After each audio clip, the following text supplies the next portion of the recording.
उसका नाम सरस्वती है। इंतजार कर रही है अपने प्रेमी का कि कभी न कभी वो उससे मिलने जरूर आएगा। उसका इंतजार करते हुए अपनी जिंदगी बिता रही है। आज से 1 साल पहले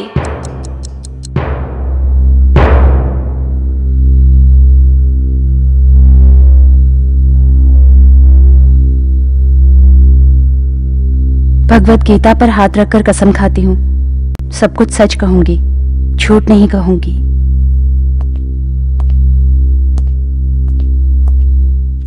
आपका नाम? सरस्वती, जयराम सरस्वती। देखिए सरस्वती जी, कुछ साल पहले आपके ऊपर हत्या का इल्जाम साबित हो चुका है। हाई कोर्ट में आपने अपील किया हुआ है, इसलिए यह विचार हो रहा है। आपने रोहित सिंह की हत्या किसी उद्देश्य के तहत की, ऐसा आप पर इल्जाम है। इसके लिए आपका क्या जवाब है? मैंने ये हत्या नहीं की है। सरस्वती जी, आप पर कत्ल का इल्जाम सारे सबूत के साथ साबित हो चुका है। ऑलरेडी आप सजा भी काट रही हैं, लेकिन अभी भी आपने रोहित की हत्या नहीं की, ये कह रही हैं? जी हाँ। योर ऑनर, मृतक रोहित सिंह सोसाइटी में बहुत नामचीन धनवान सेठ राम मोहन सिंह के इकलौते बेटे थे। मुजरिम सरस्वती ऐशो आराम की जिंदगी की आदी होकर एक काम पिशाच बनकर मृतक रोहित सिंह के साथ शारीरिक संबंध बना लिया था। उसके पैसों की खातिर उसको ब्लैकमेल भी किया। इसलिए रोहित इनसे दूर भागने लगा। जब रोहित ने इसके भंडाफोड़ करने की बात कही तो बड़े प्यार से इसने इसे फ्लैट पर बुला लिया। रास्ता साफ करने के उद्देश्य से ही जानबूझकर इसने उसका कत्ल कर दिया। Objection your honour. Yes, proceed. उस दिन रोहित और मुजरिम सरस्वती के बीच हुए झगड़े में सरस्वती चोट खाकर बेहोश हो चुकी थी। उसके बाद किसी और ने उसका मर्डर किया। पोस्टमार्टम रिपोर्ट के हिसाब से रोहित के कत्ल में इस्तेमाल की हुई लोहे की राड पर फिंगरप्रिंट्स को गौर करके देखोगे तो किसी दूसरे के भी फिंगरप्रिंट्स वहां मौजूद हैं।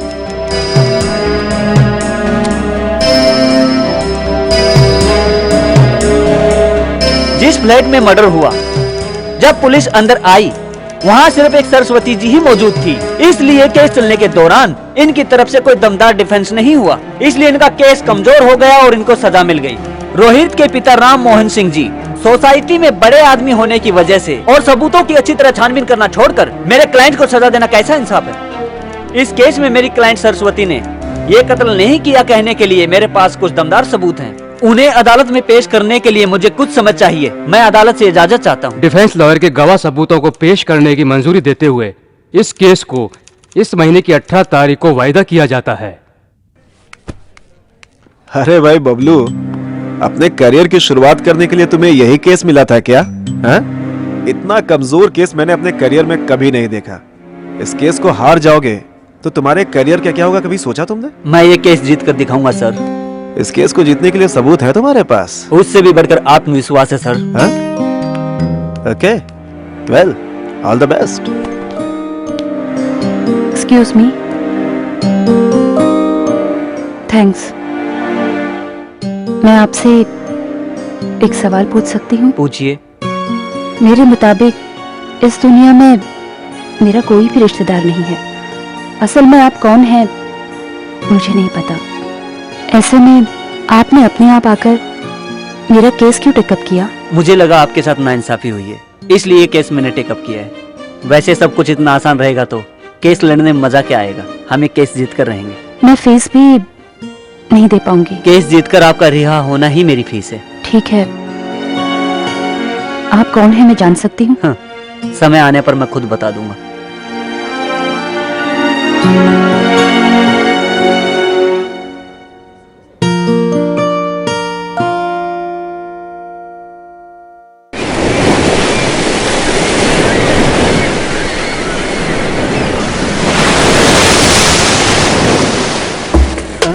अरे यार वो लड़की देख यार, क्या मस्त आइटम है। अरे देख। अरे हाँ।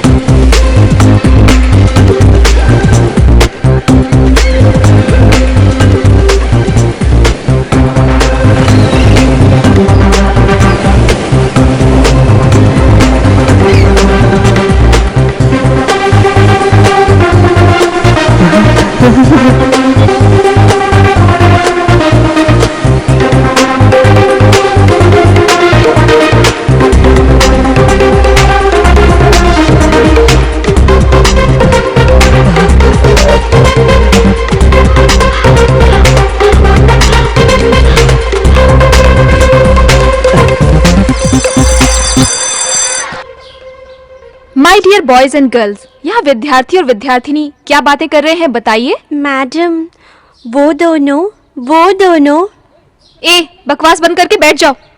वो दोनों लवर्स है, लेकिन एक दूसरे से प्यार का इजहार नहीं कर पा रहे हैं। ये कौन सी भाषा में बात कर रहे हो, बिल्कुल समझ में नहीं आया। बैठ जाओ। वो दोनों लवर्स हैं, लव के बारे में बात करें मैडम। मुंह बंद करके बैठो। वो दोनों क्लासमेट्स हैं, पढ़ाई के बारे में बातें कर रहे हैं।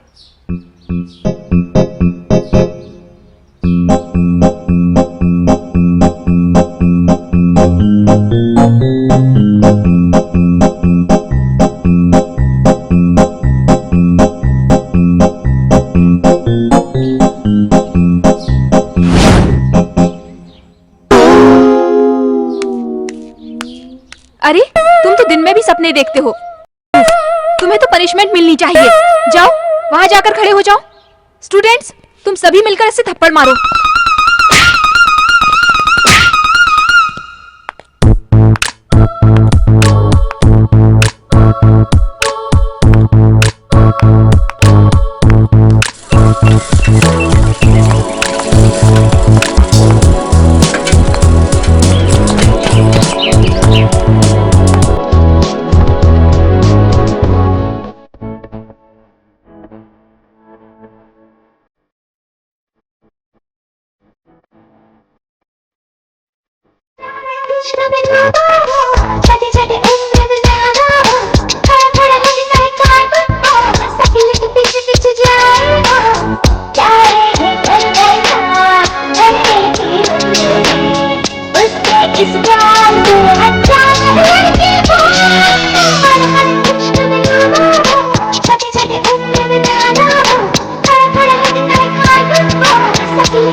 अरे कॉफी दो। अरे दिन में कितनी बार कॉफी पियोगे? मैं कितनी बार पीऊं? क्यों डैडी चक्कर क्यों लगा रहे हैं?